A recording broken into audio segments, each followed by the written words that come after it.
শিল্প খাতে গ্যাস সংকট নিয়ে প্রধানমন্ত্রীর সঙ্গে বস্ত্র খাতের ব্যবসায়ীদের বৈঠক, সমাধানের আশ্বাস সরকার প্রধানের।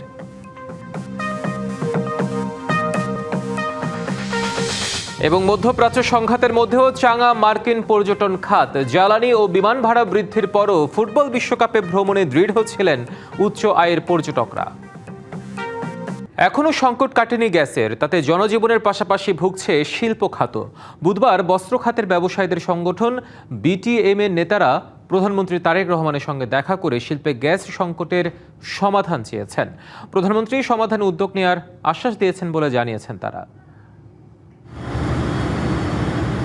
গ্যাস সংকটে চলছে না কারখানার মেশিন, কাজ না থাকায় নেই শ্রমিকদের কোলাহল। এমন অবস্থা ঢাকার আশেপাশের শিল্পাঞ্চলে। যেখানে গ্যাস প্রেসার থাকে 20-25, সেখানে গ্যাস প্রেসার আছে মাত্র 2-3। এই কারণে মেশিন সবসময় বন্ধ থাকতেছে, প্রোডাকশন উৎপাদন ব্যাহত হচ্ছে। এই নিয়ে বুধবার সচিবালয়ে প্রধানমন্ত্রী তারেক রহমানের সঙ্গে বৈঠক হয় Bangladesh textile mill association BTM এর নেতাদের। পরে বিটিএম এর সভাপতি জানান, টেক্সটাইল খাতের সমস্যা সমাধানে উদ্যোগ নেওয়ার আশ্বাস দিয়েছেন সরকার প্রধান। উনি দুটো অফিসারিও স্থাপন করবেন বলে বলেছেন এবং এটা নিয়ে বহির্বিশ্বে ওনাদের আলোচনাও চলছে। আজকে উনি সবাইকে মিটিংয়ে রেখে উনি কথা কম বলেছেন, খালি শুনেছেন। উনি চেষ্টা করছেন বোঝবার জন্য এবং উনি বোঝেন, আরও বোঝবার জন্য, আমাদেরকে বোঝবার জন্য, আমাদের মাইন্ডসেট বোঝার জন্য উনি বসছেন এবং আমি বিশ্বাস করি উনি একটা সুরাহা করবেন। কিন্তু আমাদের অনেক কিছু আমাদের অনুকূলে নেই। শিল্পে গ্যাস সংকটের জন্য অতীতে সময়োপযোগী সিদ্ধান্ত না নেওয়াকে দায়ী করেন বিটিএম এর সভাপতি। গ্যাসের যে সংকটটা আছে এটা তো নতুন সংকট না, এটা অনেক পূর্বের। আপনার সময়োপযোগী সিদ্ধান্তগুলো নেওয়া হয়নি বলেই আজকে এই সংকটটা।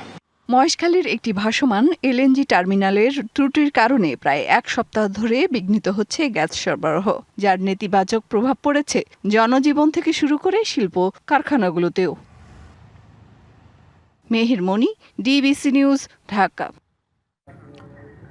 গ্যাস সংকটের খবর জানাতে রাজধানী মহাখালী এলাকা থেকে আমরা একটা সরাসরি সম্প্রচারে যাওয়ার চেষ্টা করেছিলাম, পরবর্তীতে আমরা আবার যাব।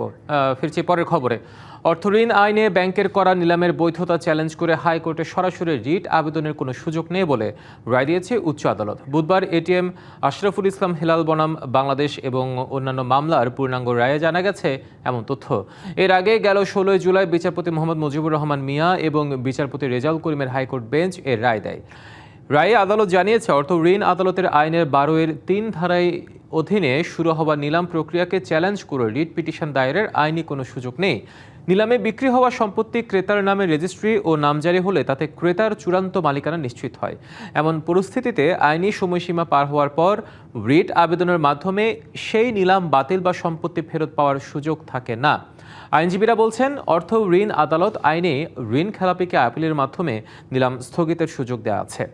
অর্থ ঋণ আদালত আইনের বিদ্যমান সুরক্ষা গ্রহণ না করে উচ্চ আদালতে রিট করার সুযোগ না দেওয়াকে যৌক্তিক মনে করেন আইন বিশ্লেষকরাও। তবে আইনের মধ্যে থেকে ভুক্তভোগীর দাবি যৌক্তিক হলে আদালতের আশ্রয় নেওয়ার সুযোগ আছে বলেও জানান তারা। যদি কোনো অকশন হয়ে থাকে, অলরেডি বিক্রি হয়ে গেছে প্রপার্টি, সেই বিক্রির এগেইনস্টে যদি যায় তাহলে তাকে আগে আপিল করে তারপরে যেতে হবে। আপিল ফোরামটা এক্সস্ট না করে সে রিট জুরিসডিকশনে আসছে। তো হাইকোর্ট বললো যে রিট জুরিসডিকশনে আপনার আসার কোনো সুযোগ নেই, যেহেতু আপনার আপিল ওখানে আছে। আমাদের অনেক জুরিসপ্রুডেন্স আছে এর উপরে যে আপনাকে ওই ফোরাম এক্সস্ট করেই তারপরে আসতে হবে। ডাক অধিদপ্তরকে মালিকানার অংশ হিসেবে 2025-26 অর্থ বছরে রাজস্ব আয়ের 18,57,00,000 টাকা হস্তান্তর করেছে মোবাইল ফাইন্যান্সিয়াল সার্ভিস নগদ। বুধবার ডাক ভবনে এক অনুষ্ঠানে ডাক অধিদপ্তরের মহাপরিচালক কাজী আসাদুল ইসলামের হাতে প্রতীকী চেক তুলে দেন নগদ প্রশাসক মোত্তাসিম বিল্লাহ। এ সময় উপস্থিত ডাক, টেলিযোগাযোগ, আইসিটি এবং বিজ্ঞান ও প্রযুক্তি মন্ত্রী ফকির মাহবুব আনাম সরকার মালিকানাধীন প্রতিষ্ঠান হিসেবে নগদের প্রতি আস্থা ফিরিয়ে আনতে ডাক বিভাগকে নজরদারি বাড়াতে এবং নগদের সফটওয়্যার উন্নয়নের নির্দেশনা দেন। নগদ নিয়ে গুজবে কান না দিয়ে এটিকে আরও কার্যকর করে বাজার প্রতিযোগিতায় অক্ষুণ্ণ রাখার আহ্বান জানান মন্ত্রী। অনুষ্ঠানে নগদের প্রশাসক মোত্তাসিম বিল্লাহ বলেন, 2024 সালের 22 আগস্ট বাংলাদেশ ব্যাংক প্রশাসক নিয়োগ দেওয়ার পর থেকে বাংলাদেশ ব্যাংক ও নগদের সমন্বিত দল কোনো নতুন বিনিয়োগ ছাড়াই প্রতিষ্ঠানটি পরিচালনা করছে। আগের অর্থ বছরে নগদ ডাক অধিদপ্তরকে 14 কোটি টাকা রাজস্ব দিয়েছিল এবং চলতি অর্থ বছরে তা বেড়ে 18,57,00,000 টাকায় পৌঁছেছে। বর্তমানে প্রতি মাসে গড়ে প্রায় 40,000 কোটি টাকার লেনদেন হচ্ছে নগদে।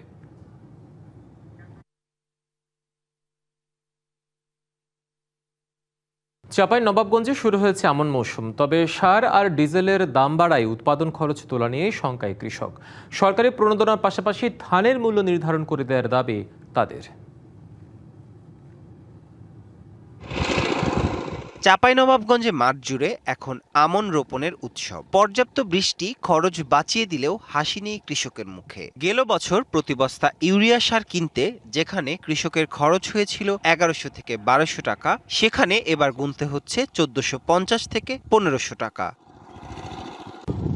খরচ বেড়েছে ডিজেলেও, শ্রমিকের মজুরিতেও নেই স্বস্তি। এই বছর অতিরিক্ত খরচ, তার কারণ যে এবছর একই চোট আবাদ শুরু হয়েছে, একই সাথে পানি হয়েছে, যে পাইটের খুব সংকট, পাইট পাচ্ছি না, হালের খুব সংকট, হাল পাচ্ছি না। আমরা এইভাবে কোনো হালে চলছি। সাহারের দাম তো আমাকে কমাইছে না, সাহারের দাম তো বাড়ছে। আমরা কি করব? আমাকে জমি জমা করে ব্যাস আমাকে জমি জমা করতে হয়েছে। সার, ডিজেল আর শ্রমিকের পেছনে ব্যয় বাড়ায় ফসলের উৎপাদন খরচ উঠবে কিনা তা নিয়েই শঙ্কায় কৃষক।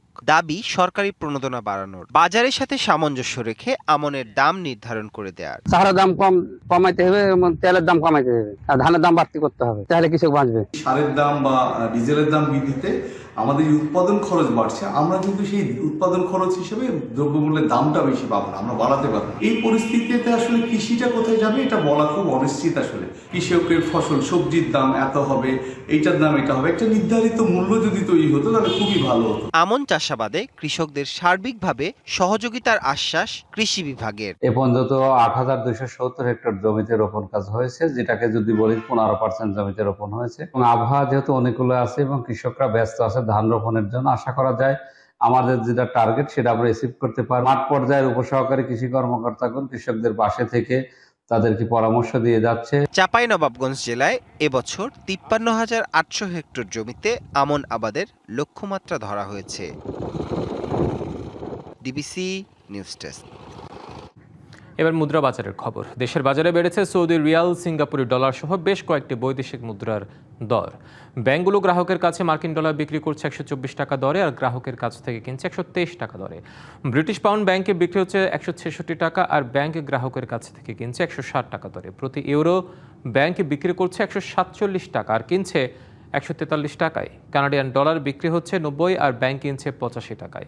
অস্ট্রেলিয়ান ডলার বিক্রয় 88 টাকার, ক্রয় 83 টাকা দরে। এছাড়াও দেশের ব্যাংকগুলোতে সৌদি রিয়াল বিক্রি হচ্ছে 33 টাকা 20 পয়সা আর ব্যাংকগুলো গ্রাহকের কাছ থেকে কিনছে 32 টাকা 20 পয়সা দরে।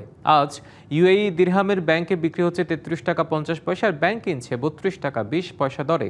মালয়েশিয়ান রিঙ্গিত বিক্রয় 31 টাকা আর ক্রয় দর 30 টাকা। সিঙ্গাপুরি ডলার বিক্রি 99 টাকা ও ক্রয় মূল্য 95 টাকা এবং ব্যাংক থেকে গ্রাহক ভারতীয় রুপি কিনতে পারবেন 1 টাকা 45 পয়সা দরে আর ব্যাংকে বিক্রি করলে পাওয়া যাবে 1 টাকা 25 পয়সা।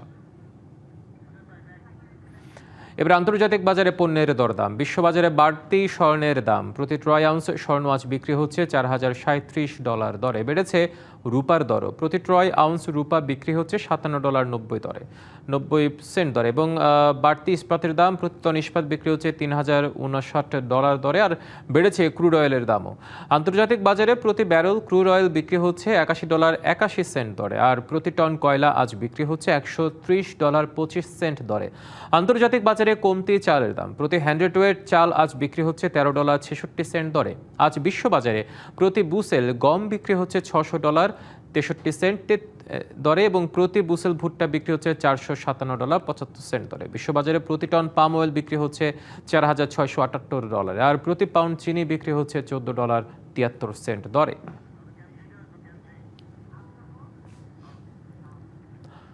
মাত্র $50,000 লিয়াজো অফিস খুলে সার্ভিস চার্জ বাবদ বিপুল অর্থ নিয়ে যাচ্ছে বিদেশি প্রতিষ্ঠানগুলো। দেশীয় খাতে সুরক্ষায় তাদের ন্যূনতম বিনিয়োগ $5 থেকে $10 মিলিয়ন করতে হবে, এমন তথ্য উঠে এসেছে নীতি সংস্কার ও লজিস্টিক্স খাতের সুরক্ষায় CSR এর গোলটেবিল আলোচনায়।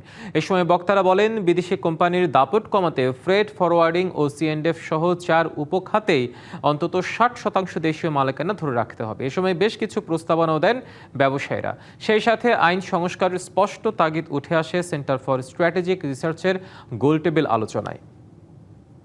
মধ্যপ্রাচ্যের সংঘাতের মধ্যেও মার্কিন ট্রাভেল কোম্পানিগুলোর আয় বেড়েছে, আর এই ভালো ব্যবসা করেছে মূলত ফুটবল বিশ্বকাপের জন্য। সংঘাতের কারণে জ্বালানির দাম বেড়েছে এবং আন্তর্জাতিক যাত্রা ব্যাহত হয়েছে। দাম বেড়েছে বিমান ভাড়ার, তারপরও দৃঢ় ছিলেন উচ্চ আয়ের পর্যটকরা, যাদের কারণে মার্কিন ভ্রমণ সংস্থাগুলোকে মধ্যপ্রাচ্যের আঘাত মোকাবেলায় সাহায্য করছে। মধ্যপ্রাচ্যের সংকটের মধ্যেও মার্কিন পর্যটক প্রতিষ্ঠানগুলোর আয় বেড়েছে। ট্রাভেল কোম্পানিগুলো, হোটেল চেইন থেকে ক্রুজ অপারেটররা পর্যন্ত ব্যবসা ও বিনোদনের চাহিদা ছিল তুঙ্গে মূলত ফুটবল বিশ্বকাপের কারণে। মধ্যপ্রাচ্যের সংঘাতের কারণে একদিকে বেড়েছে অনিশ্চয়তা ও জ্বালানির দাম, তার প্রতিফলন ঘটেছে এয়ারলাইন্সের ব্যবসায়। যদিও বেশিরভাগ মার্কিন এয়ারলাইন্স অতিরিক্ত জ্বালানির খরচের প্রায় অর্ধেকই পুনরুদ্ধার করেছে।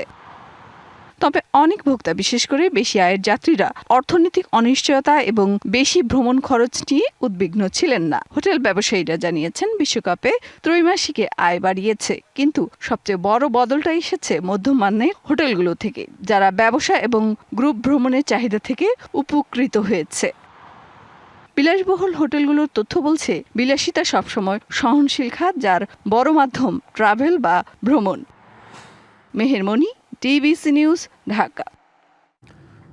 পূবালী ব্যাংক পিএলসি ডিবিসি বাণিজ্য সংবাদ এই ছিল এখনকার মতো। ডিবিসি নিউজের সংবাদগুলো পড়তে ভিজিট করুন dbcnews.tv আর ভিজিট করুন ডিবিসি নিউজের ফেসবুক পেজ এবং ইউটিউব চ্যানেল। সঙ্গে থাকুন।